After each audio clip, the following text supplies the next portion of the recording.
Welcome in, everybody, to the Flagship Podcast. It is National Signing Day week, and we are incredibly excited to be joined by the 24/7 Sports National Recruiting Director, the one and only Steve Wiltfong. Steve, how you doing?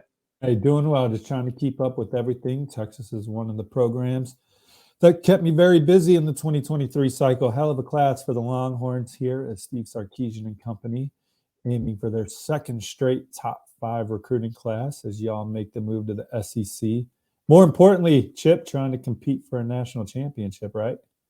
Yeah, I mean, you got to stack them, right? I mean, put it into context what you saw from the Longhorns in 2022, and then what stands out about what the Longhorns have committed in the 2023 class. Well, it's a program that I thought improved this year, right? And one that particularly improved on defense. You know, you guys were 100 in total defense last year, 50 in total defense this year. So I think Coach PK and them are doing a great job there, building up the foundation of this football team. I think that a lot of young people played on offense. And so, when I would tweet good things about Texas last year, best offensive line class in the country, top 5 class, there's a lot of good things to say. You would get all kinds of sarcasm in your mentions. Is Texas back, Wiltfong? And it's just, no, man, they're playing 18 and 19-year-olds. You know what I'm saying? But, give them time in the hopper to get developed, bring in some key transfers year in and year out. I love the foundation of Texas's program. And this recruiting class is going to add to that when you talk about continuing to solidify that quarterback room. You cannot go where you want to go in college football without having great quarterback play. Quinn Ewers, Arch Manning, those are 2 of the most talented quarterbacks in the country.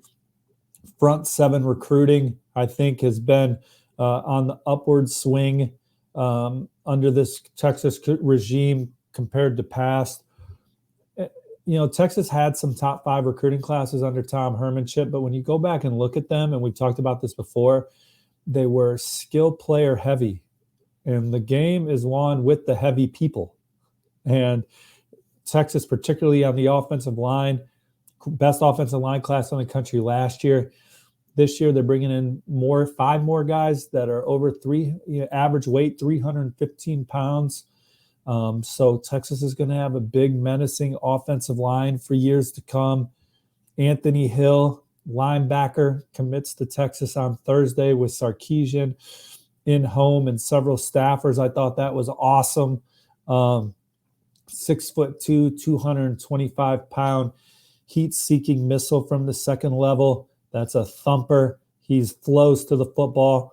And one of my favorite traits about linebackers that kind of goes unnoticed or doesn't get talked about enough, but you need linebackers nowadays that can get home and actually hit the quarterback, not get close, and the quarterback still gets the ball out and they make a play. I think Anthony Hill is a get-home linebacker and adds to a really good linebacker class. Darian Gillette's obviously going to be coming off an injury, so hopefully he'll be healthy and feeling like himself around fall camp, but 6'2", 220 pounds, explosive, athletic.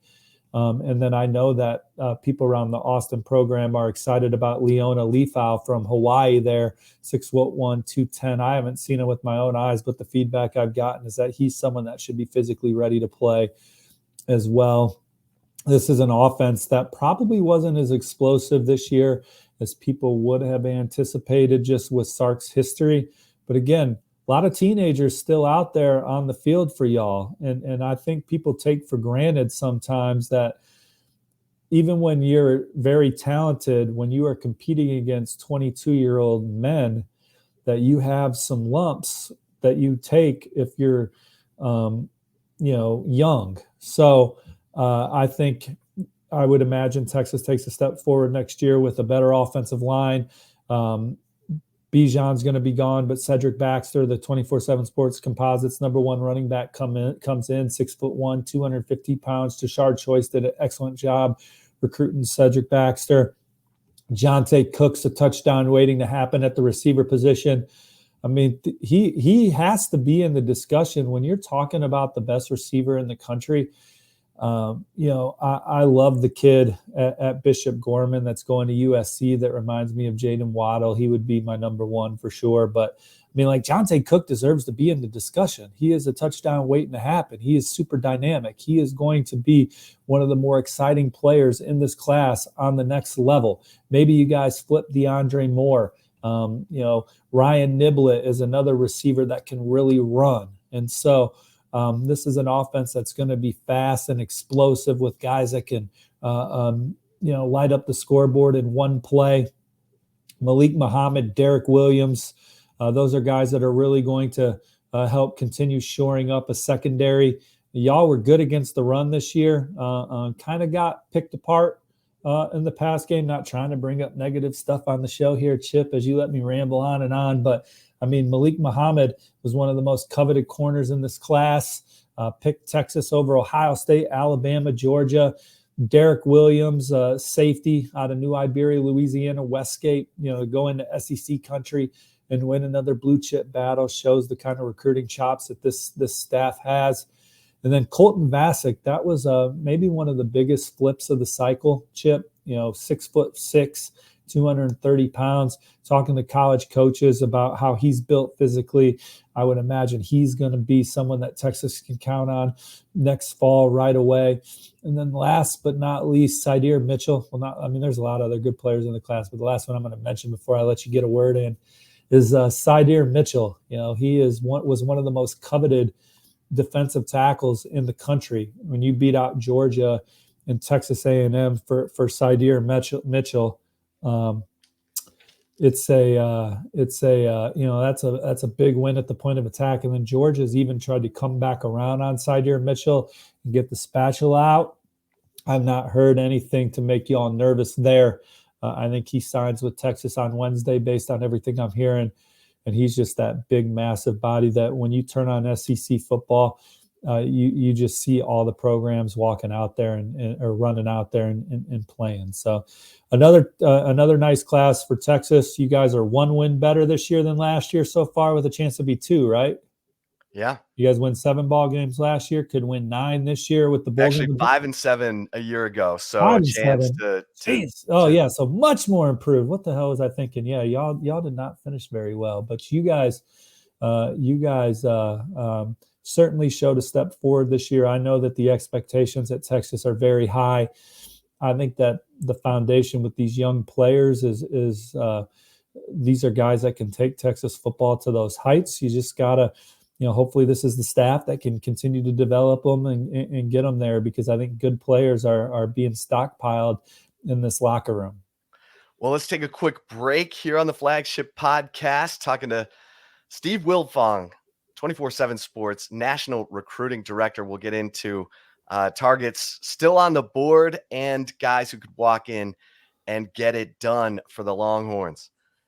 And if you're watching us on the Horns 24/7 YouTube channel, we will roll on. And Steve, what in terms of targets still out there, any notable names that have your attention as far as Texas trying to close? Yeah, absolutely. I mean, obviously, you talk about DeAndre Moore, receiver from California, back on campus this past weekend.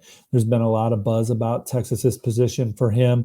I think actually, I think when he committed to Louisville, there were people that thought that he would end up at Texas back then.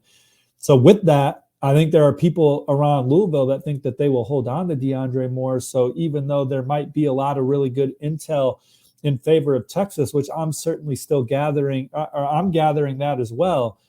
I mean, I sit here, I would not be surprised if he still rocked with Louisville, but I certainly wouldn't be surprised if he picked Texas as well. I think that's where a lot of the buzz is at, is around Texas. Jelani McDonald out of Waco there, top 100 player in our rankings, took his official visit this weekend. He talked about Texas winning a national championship soon with the way the Longhorns are recruiting. He had a really good visit. I actually think Oklahoma State, where he was originally committed, was the leader coming into this trip. So I don't quite have the intel just yet, Chip, on if Texas changed it. I know my crystal ball is on Texas. I think there was a lot of optimism when he decommitted that Texas was where it was trending. But Oklahoma State, he still likes the Cowboys a lot.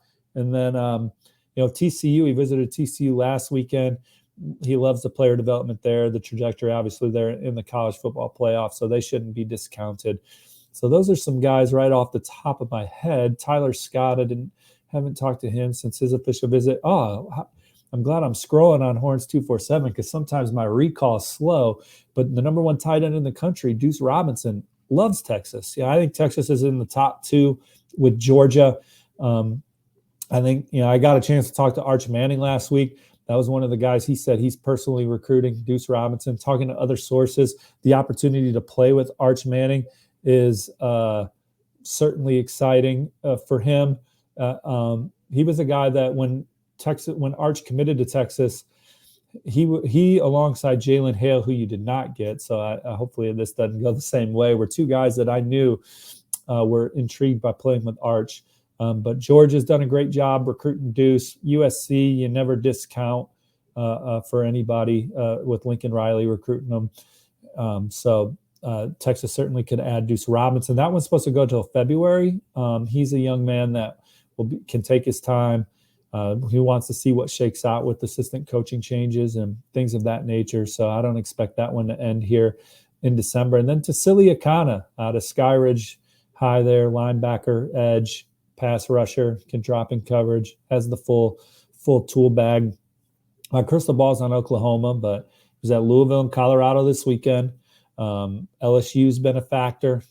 Texas had a great visit with Texas. Utah is trying to make a late push. So we'll see what happens with Tassili Akana. Crystal ball's on Oklahoma, but crystal ball doesn't bat 1,000, Chip. Hey, listen, the commitment from Anthony Hill, who do you compare this guy to? I love his film. It's violent. He you tell me though, you have a much better, picture of him, and what does he bring to the table? Well, I am not good at player comparisons, but we can continue to talk about Anthony Hill. I think that he's going to bring the right mindset to the defense. I think he's going to be a leader for Texas football for years to come. Obviously, he's a punishing tackler. The short area quickness and change of direction tackling ability are fantastic. And then again, you got to be able to rush the passer this day and age, because playing defense sometimes is not always suffocating. It's bending but not breaking, giving up a couple first downs, but then getting the offense behind the chains. Anthony Hill is the kind of guy that can stall a drive by making a play behind the chains and getting an offense off script and getting them into a tough down and distance. So, but you see the way he can just flow to the ball, and then when he gets there, bang! He can turn it up a notch real quick. He doesn't need much room to deliver high impact. So, he had some injuries this year, but when he was on the field, he was dynamite. And look, these are the kind of players Texas needs to keep to win at the level they want to win at in the SEC. And I know people will say stuff like, "Hey, Florida just got their ass beat in their bowl game by a Pac-12 program," and that's certainly true. But the SEC week in and week out is the most rugged league in college football. It's the biggest bodies. It's the most athletic people on the field. It's the league that has by far the most NFL draft picks. It's a grind of a league, and Texas is getting SEC caliber players that can handle that grind week in and week out over the last two recruiting classes. Texas is a program, and I think we talked about it, Chip. I compared Texas and USC a lot because I thought they were programs that actually lack toughness as being one of the reasons why y'all have been mediocre for a while. Not having many players drafted at the point of attack, not being a real physical football team. The players that y'all are recruiting, I think, can change that landscape for you guys. I'd be remiss if I didn't ask you about the Pied Piper effect of Arch Manning. Your thoughts on that? Well, I don't know. I mean, I think, obviously he's a guy that every recruit in the country knows. But I feel like this Texas recruiting class is more of a tip of the cap to the coaching staff that's done a fantastic job of recruiting these kids. Anthony Hill didn't pick Texas to play with Arch Manning. I know for a fact that Cedric Baxter was committed to Texas before Arch Manning. It just so happens that Arch Manning beat him to the punch on going public. But CJ Baxter was committed to Texas way back in June. Jonte Cook probably was caught up in that momentum of the Arch Manning commitment, but certainly always was high on Texas. So look, I just think it's the excitement around the program. Coach Sarkisian being as involved as any head coach as a recruiter, just some terrific assistants on staff that do a great job recruiting. Look, I mean, like even Terry Joseph was kind of like the lead recruiter on Arch Manning. Now, don't get me wrong, AJ Milwee went in there a lot and stuff, but you got a defensive side of the ball coach with the foundation in New Orleans. I just think collectively they do a good job recruiting together, and certainly having Arch Manning at the top doesn't hurt. But I think a lot of these guys made their own decisions, and it wasn't like, hey, I want to play with Arch Manning. Now, Deuce Robinson, it's a nice log on the fire here at the end. But if your offense isn't one that's going to develop the tight end, it doesn't matter if you got Arch Manning in the fold. So, do you have a favorite player in this Texas class? Well, I mean, obviously we rank Arch Manning number one. So, I mean, outside of Arch Manning, look, I just think there's something special about Jonte Cook. I love watching him play. 6 foot, 175-pound explosive guy that just anytime he touches the ball, you hold your breath because you think he can put it in the end zone. Now we'll see if that his play translates to Texas, but I mean, I feel good about it coming in. Well, listen, we know you're going 100 miles an hour, Steve. Really appreciate you taking some time for us here on Monday of National Signing Week. Listen, get back to work. I know your phone's blowing up. Really appreciate the time, Steve. Keep up the great work. Yeah, y'all too at Horns 247. Love posting on the board there. You guys take care. Happy holidays. Happy New Year. A couple more days till the early signing period. And y'all got an exciting bowl game coming up with another opportunity to win a football game and create some good mojo going into the off season. Take care. Thanks for having me, Chip. See you. All right. For Steve Wiltfong, I am Chip Brown. Thanks for listening to the Flagship Podcast. Until next time, we'll see you over at horns247.com. Stay safe and keep the faith.